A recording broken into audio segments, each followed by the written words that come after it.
medyo naging emosyonal po tayo. Pinipilit man po natin na mag-relax, katulad po ng sinasabi ni Mayor, mahirap po gawin. Kadarating lang po ni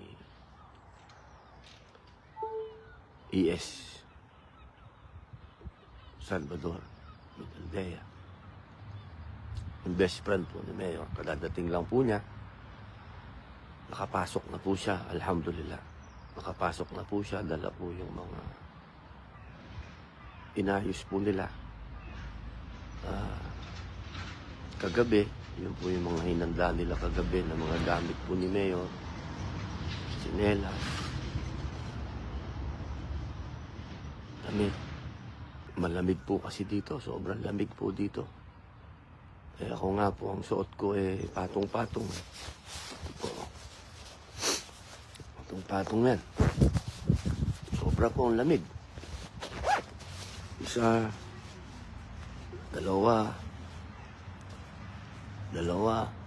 pangalawa to, tatlo, apat. Meron pa po akong turban para po yung leeg maproteksyonan. Yung pong pang ilalim ko, tinan nyo po, isa, dalawa, tatlo, apat. Apat po ang gano'n po kalamig. Si Mayor po kaya kamusta doon sa loob? Alam nyo, pagdating sa pangungulungan, ako po ang sumukum laude dyan.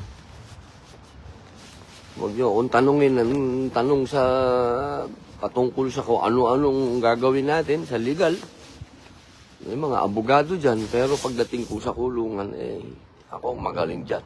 At ako ang mahirap pumakulong.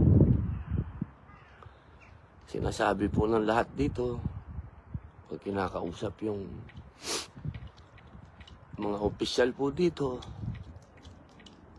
nagpa-flashback sa akin yung aking pong pangungulungan sa loob. Sapagkat yung po bang trato, yung trato ng gwardiya, trato ng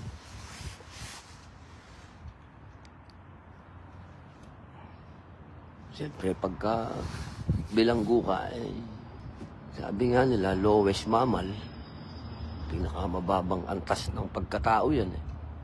Huwag kang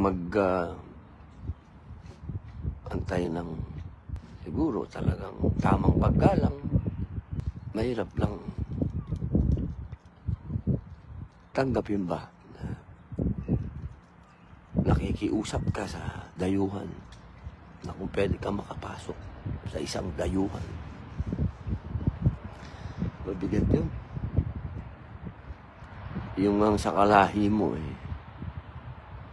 naranasan yan ng mga kamag-anak ko, nanay ko, dati kong asawa, mga anak na talagang dadaan ka talaga sa gwardiya. Pakiusap, ID, lahat. Kapkapan, lahat. Nadaanan ngayon yan namin. Lalong-lalo na yung pamilya ng ating mayor, ating dating pangulo, yung ating tatay. Dinadaanan lahat ngayon yan sa ilalim ng dayuhan. Dito sa dayuhan na bansa. Nakikiusap tayo kung pwedeng makita si Mayor. At sabi ni ES kanina, wala pang kasiguraduhan kung makikita ngayon.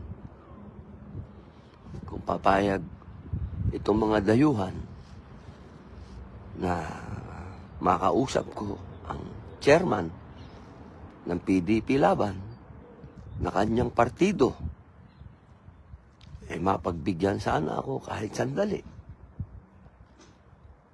Hindi na bilang kaibigan, hindi na bilang kasama, bilang presidente ng kanyang partido.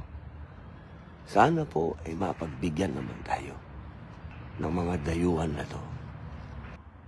Bakit tayo umabot sa ganito?